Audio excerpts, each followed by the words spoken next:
నమస్కారం ETV news కు స్వాగతం. ముందుగా ముఖ్యాంశాలు. అంబేద్కర్ స్ఫూర్తితో బడుగుల అభ్యున్నతికి కృషి. రాజ్యాంగ నిర్మాత 125వ జయంతి రోజున ప్రధాని మోదీ స్పష్టీకరణ.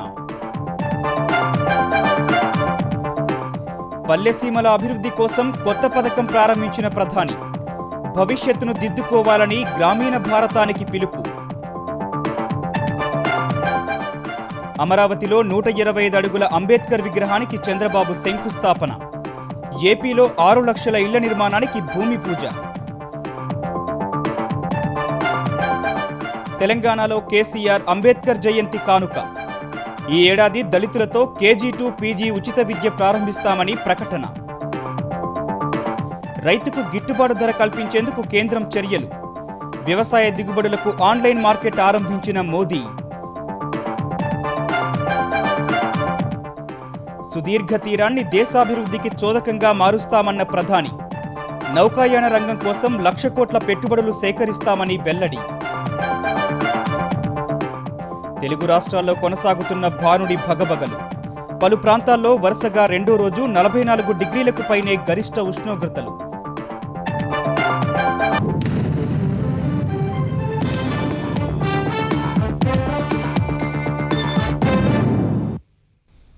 దేశంలో దళితులు, అణగారిన వర్గాల సర్వతోముఖాభివృద్ధికి కేంద్ర ప్రభుత్వం కట్టుబడి ఉందని బాబాసాహెబ్ అంబేద్కర్ 125వ జయంతి వేళ ప్రధాని నరేంద్ర మోదీ పునరుద్ఘాటించారు. ఇళ్లలో పాచి పనులు చేసుకుని బతుకుబండిని లాక్కొచ్చిన ఓ తల్లికి పుట్టిన తాను దేశ ప్రధానమంత్రి కావడానికి అంబేద్కర్ రూపొందించిన రాజ్యాంగమే కారణమన్న మోదీ ఆయన అందించిన స్ఫూర్తిని మదినిండా నింపుకొని బడుగుల అభివృద్ధికి పాటుపడుతున్నట్లు వెల్లడించారు. ఇది ఓర్వలేని విపక్షాలు రాజకీయాల కోసం సమాజంలో చీలికలు తీసుకొస్తున్నాయని అంబేద్కర్ జన్మభూమిలో జరిగిన వేడుకల్లో ధ్వజమెత్తారు.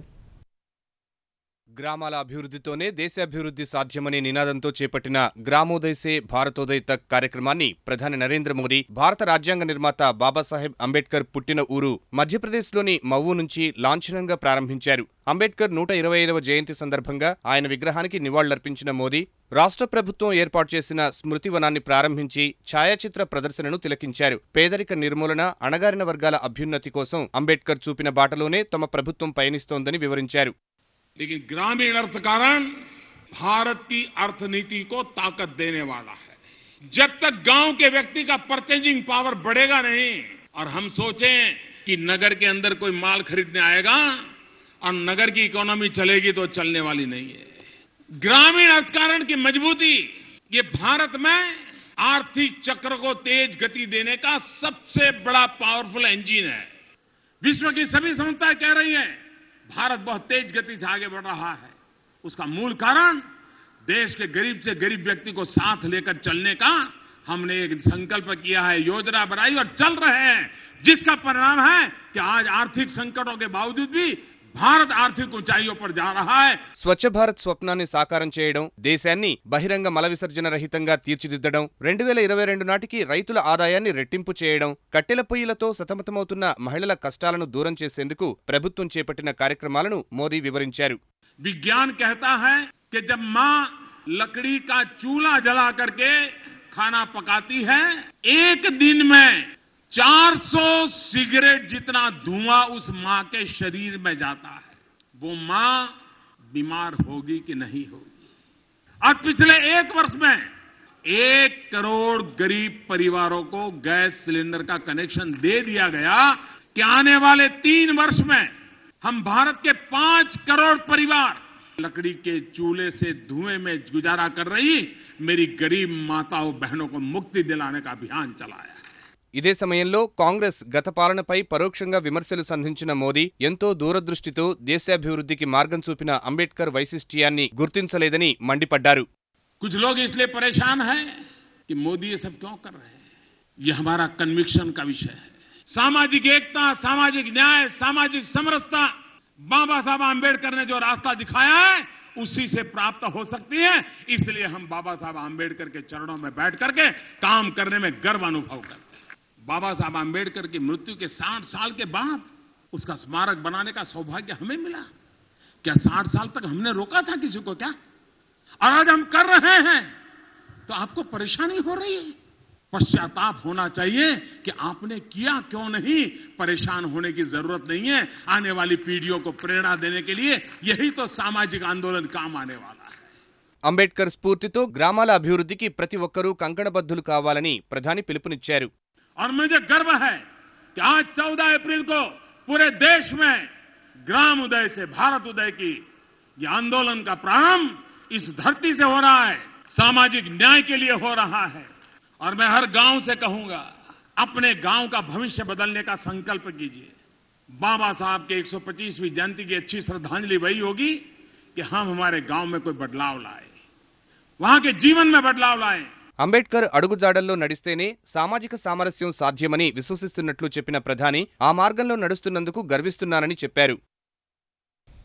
అంబేద్కర్ బాటలో ఆర్థిక అసమానతలు లేని సమాజాన్ని నిర్మించడమే తెలుగుదేశం లక్ష్యమని ముఖ్యమంత్రి చంద్రబాబు స్పష్టం చేశారు. రాజ్యాంగ నిర్మాత 125వ జయంతి సందర్భంగా అమరావతిలో 125 అడుగుల అంబేద్కర్ విగ్రహ ఏర్పాటు శిలాఫలకాన్ని ఆవిష్కరించిన ఆయన ఏడాది పాటు జయంతి కార్యక్రమాలు నిర్వహిస్తామని తెలిపారు. అంబేద్కర్ జయంతిని పురస్కరించుకుని పేదల సొంతింటి కల నిజం చేసేందుకు 6 లక్షల గృహాల నిర్మాణానికి చంద్రబాబు భూమి పూజ చేశారు.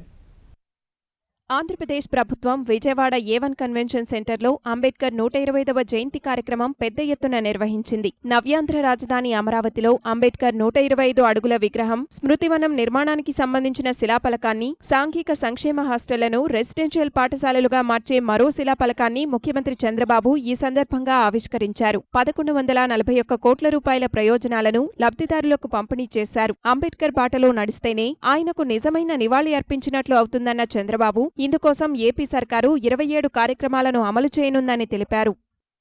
3 సంవత్సరాల్లో మొత్తం ఎస్సీ హాస్టల్స్ అన్ని రెసిడెన్షియల్ స్కూల్స్ పెట్టి కార్పొరేట్ సెక్టర్లో ఏ విధంగా అయితే డబ్బులుండేవారు చదువుకుంటున్నారో దానితో సమానంగా చదువుంచడానికి ముందుకు పోతాం. 50 సంవత్సరాల వయసు ఉండే వరకు ఎస్సీ ఎస్టీ కార్పొరేషన్ ద్వారా డబ్బులు ఇస్తాం. 1 లక్ష రూపాయల వరకు సబ్సిడీ ఇస్తాం. అన్ని ఎస్సీ కాలనీలు 2018 లోపల మరుగుదొడ్లు కట్టించి ఓపెన్ డిఫికేషన్ ఫ్రీ గ్రామాలుగా మొత్తం తయారు చేస్తాం. భావి తరాల్లో స్ఫూర్తిని రేకెత్తించేందుకే 125వ జయంతి సందర్భంగా విగ్రహాన్ని ఏర్పాటు చేస్తున్నట్లు చంద్రబాబు స్పష్టం చేశారు.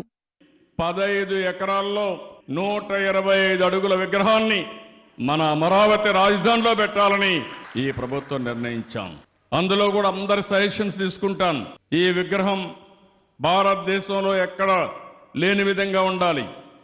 ప్రపంచంలోని ఒక అరుదైన విగ్రహంగా ఉండాలి. ప్రతి ఒక్కరు కూడా అంకితమైన భావంతో, పవిత్రమైన భావంతో ఆ విగ్రహాన్ని చూసి ప్రభావితులు కావాలి.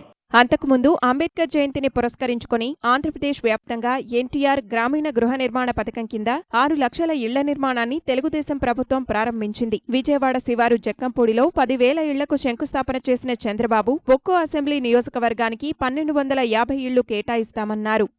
6 లక్షల మందికి పక్కా ఇళ్లు నిర్మిస్తున్నాం. 2 లక్షల ఇండ్లు గ్రామీణ ప్రాంతాల్లో కడుతున్నాం. 2 లక్షల ఇండ్లు పట్టణ ప్రాంతాల్లో కడుతున్నాం.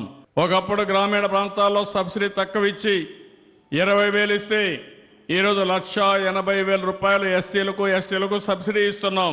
2,75,000 ఖర్చు పెడుతున్నాం. ఇంకొక 15,000 రూపాయలు మరుగుదొడ్డుకి ఇస్తున్నాం. టోటల్గా 2,90,000 ఖర్చు పెడుతున్నాం. 5.5 లక్షలతో పట్టణ ప్రాంతాల్లో ఇండ్లు కడుతున్నాం. 3 లక్షల రూపాయలు సబ్సిడీ ఇస్తున్నాం. 1,90,000 ఇండ్లు ఏవైతే కట్టకుండా పెండింగ్ పెట్టారో అవన్నీ కూడా పూర్తి చేసే బాధ్యత తీసుకున్నాం.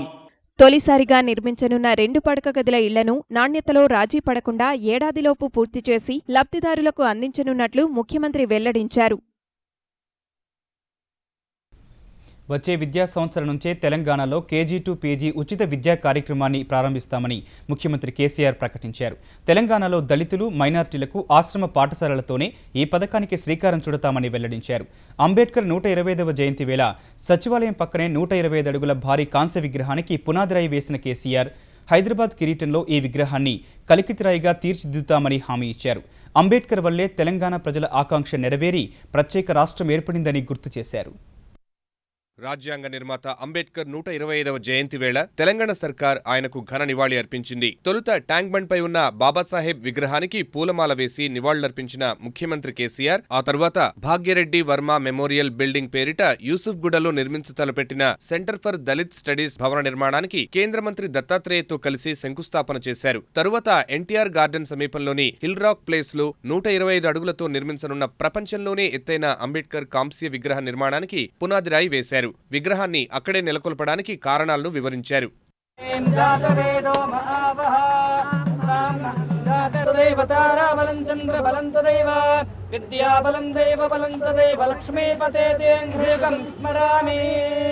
ఇదేదో ఆశామాషిగా తమాషగా చేయలే.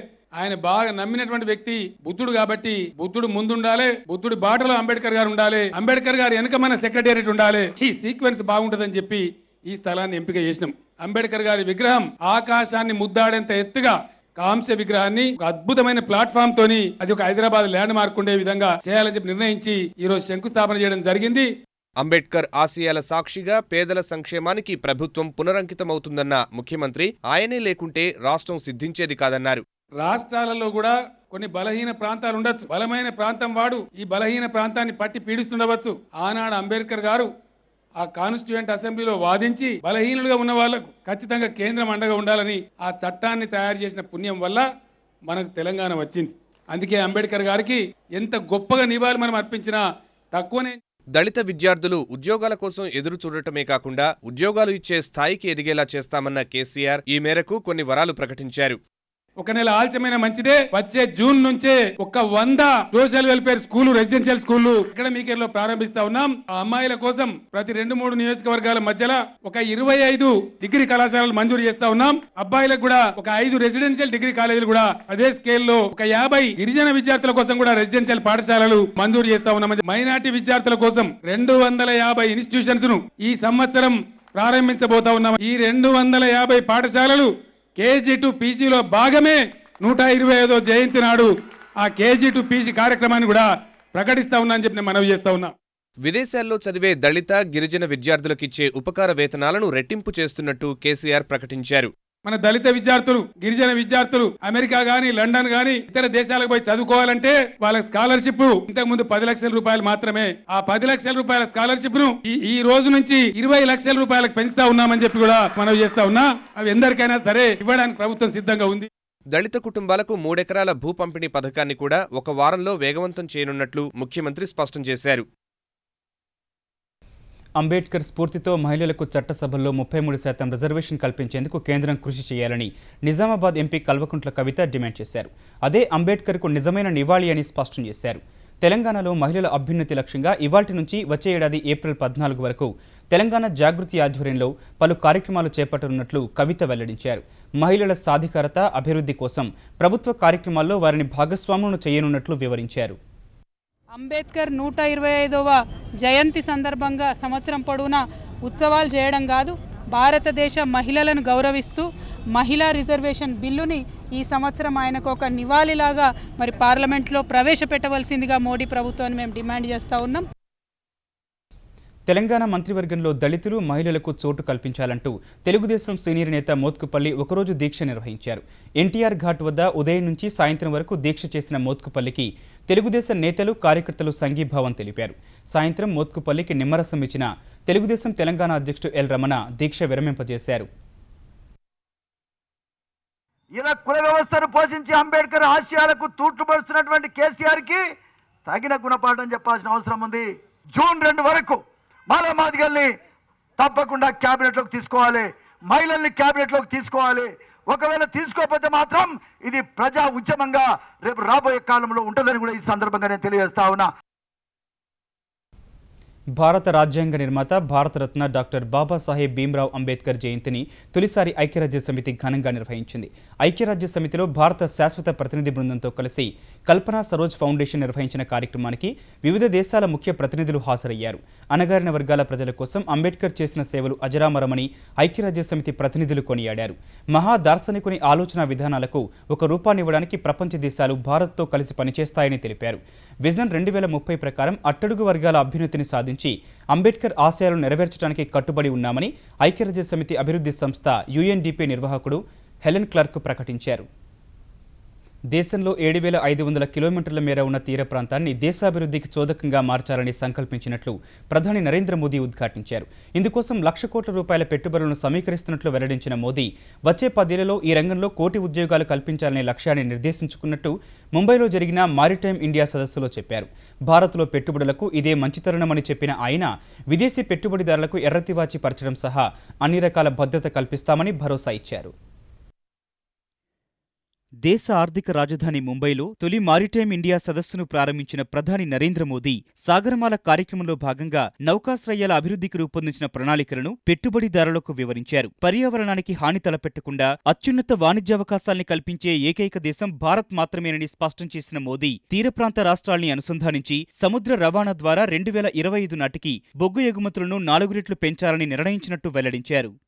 With more than 14,000 kilometers of navigable inland waterways in the country, there is a tremendous potential for development in this sector. My government is committed to integration in infrastructure. We are also committed to creating an enabling environment for investors. This is being done to provide employment to our youth. దేశంలో దాదాపు 18% జనాభా 72 తీర ప్రాంత జిల్లాల్లో నివసిస్తున్నారని గుర్తు చేసిన ప్రధాని ఆయా జిల్లాలు సమగ్రంగా అభివృద్ధి చెందాలని ఆకాంక్షించారు. తీర ప్రాంత రాష్ట్రాల్లో కొత్తగా 5 నౌకాశ్రయాలను అభివృద్ధి చేయనున్నట్లు వివరించారు. Our vision is to increase port capacity from 1,400 million tons to 3,000 million tons by 2025. We want to mobilize an investment of 1 lakh crore in the port sector to enable this growth. As part of the Sagarmala program, we will adopt a comprehensive approach with focus on capacity building and training, upgrading of technology, and for improving physical and social infrastructure. This will be done in collaboration with the coastal states. These initiatives will create employment opportunities of approximately 10 million jobs over the next 10 years.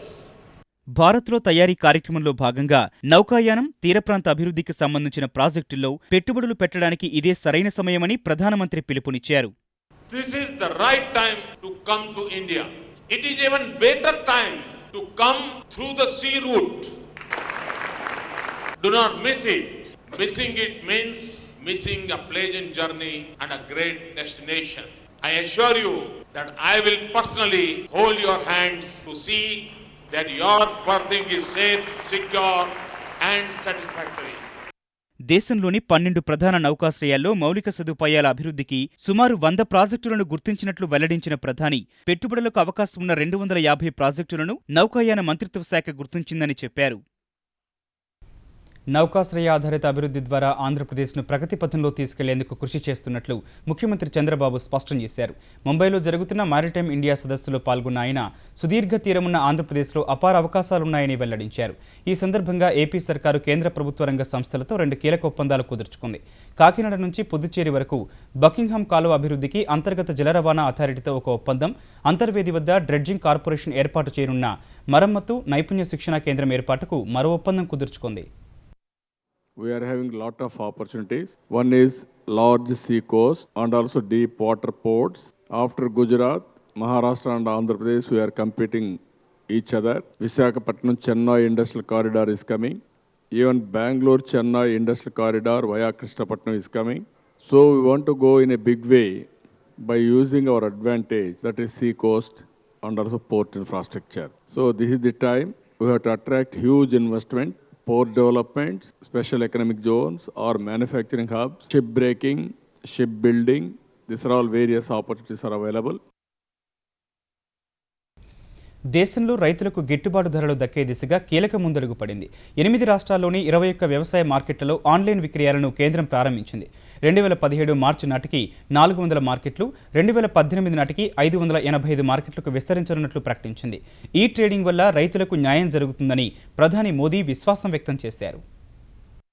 పండించిన పంటలకు గిట్టుబాటు ధర దొరక్క syndicate అయిన వ్యాపారులు అడిగినంత రేటుకు ఇచ్చేయాల్సిన దుస్థితి నుంచి రైతులను బయటపడేసేందుకు కేంద్ర ప్రభుత్వం శ్రీకారం చుట్టింది. 23 రకాల వ్యవసాయోత్పత్తులను ఆన్లైన్లో విక్రయించేందుకు ఈ నామ్ పేరుతో సరికొత్త కార్యక్రమాన్ని ప్రధాని నరేంద్ర మోదీ ఢిల్లీలో ప్రారంభించారు. తొలిదశగా తెలంగాణలోని 5 సహా 8 రాష్ట్రాల్లోని 21 వ్యవసాయ మార్కెట్లలో ఆన్లైన్ విక్రయాలు ప్రారంభమయ్యాయి. ఈ విధానం ద్వారా రైతులతో పాటు టోకు వ్యాపారులు, వినియోగదారులకు కూడా మేలు జరుగుతుందని ప్రధాని వివరించారు.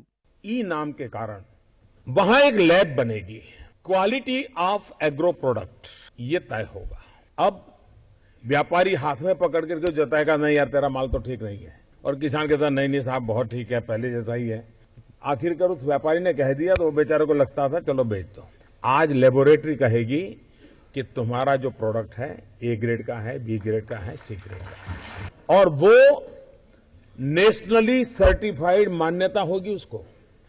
मेरा कहने का तात्पर्य है कि इतनी ट्रांसपेरेंसी होगी इस व्यवस्था के कारण, हमारा किसान ये तय कर पाएगा और माल बैलगाड़ी में चढ़ाने से पहले या ट्रैक्टर में चढ़ाने से पहले तय कर पाएगा कि मेरे प्रोडक्ट का क्या होगा। अपने घर में अपने मोबाइल फोन पर वो तय कर सकता है कि मैं कहां जाऊं। मार्केट पक गया है तो तुरंत अंदर एंटर कर जाएगा और अपना माल बेचेगा। आज किसान निर्णायक होगा। తెలంగాణలోని నిజామాబాద్ వ్యవసాయ మార్కెట్లో ఆన్లైన్ విక్రయాలను మార్కెటింగ్ మంత్రి హరీష్ రావు, ఎంపీ కవిత సహా పలువురు ప్రజాప్రతినిధులు పర్యవేక్షించారు. ప్రధాని కార్యక్రమం తర్వాత మాట్లాడిన హరీష్ రావు ఆన్లైన్ మార్కెట్ను వినియోగించుకుని అధిక ధరలు పొందాలని రైతులకు సూచించారు. ముఖ్యమంత్రి కేసీఆర్ నిర్ణయించిన గడువులోపే హైదరాబాద్ మెట్రో రైలు పనులు పూర్తి చేయాలని పురపాలక శాఖ మంత్రి కేటీఆర్ అధికారులను ఆదేశించారు. కోల్కతాలో కొద్ది రోజుల క్రితం ఫ్లైఓవర్ కూలిన ఘటనను దృష్టిలో పెట్టుకుని మరిన్ని ముందు జాగ్రత్త చర్యలు తీసుకోవాలని సూచించారు.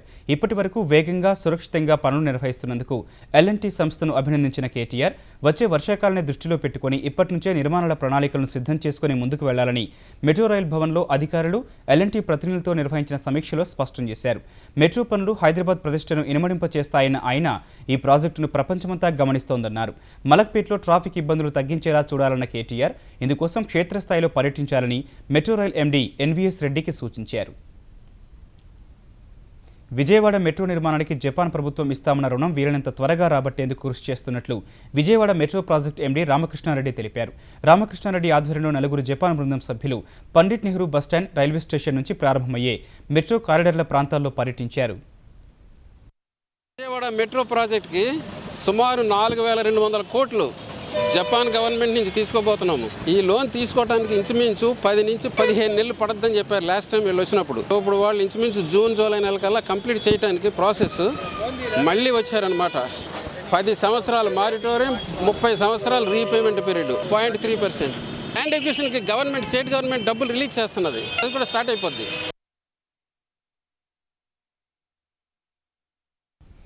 వాయవ్య భారత్, మధ్యప్రదేశ్ నుంచి వీస్తున్న వేడిగాలుల కారణంగా తెలుగు రాష్ట్రాల్లో ఉష్ణోగ్రతలు ఠారెత్తిస్తున్నాయి. ప్రధానంగా తెలంగాణ, రాయలసీమల్లో నిన్న 44 డిగ్రీలను తాకిన గరిష్ట ఉష్ణోగ్రతలు ఇవాళ అదే స్థాయిలో నమోదయ్యాయి. గత 24 గంటల్లో తెలంగాణలో నల్గొండ సహా ఆంధ్రప్రదేశ్లోని జంగమేశ్వరపురం, అనంతపురం, కర్నూలులో 44 డిగ్రీల గరిష్ట ఉష్ణోగ్రతలు నమోదైనట్టు వాతావరణ విభాగం తెలిపింది. మెదక్, నిజామాబాద్, రామగుండం, హన్మకొండ, మహబూబ్ నగర్, నంద్యాల, తిరుపతిలో 43, ఆదిలాబాద్, భద్రాచలం, కడప, నందిగామలో 42, నెల్లూరు, తునిలో 41, విజయవాడ, ఆరోగ్యవరంలో 40 డిగ్రీల గరిష్ట ఉష్ణోగ్రతలు నమోదైనట్టు వాతావరణ విభాగం తెలిపింది. 2 రాష్ట్రాల్లోని దాదాపు అన్ని ప్రాంతాల్లో వడగాలులు వీస్తున్నాయని, ఎండ తీవ్రత, వడగాలుల నుంచి రక్షించుకునేందుకు ప్రజలు అప్రమత్తంగా ఉండాలని వాతావరణ విభాగం అధికారులు గుర్తు చేశారు. ఈటీవీ న్యూస్ సమాప్తం. నమస్కారం.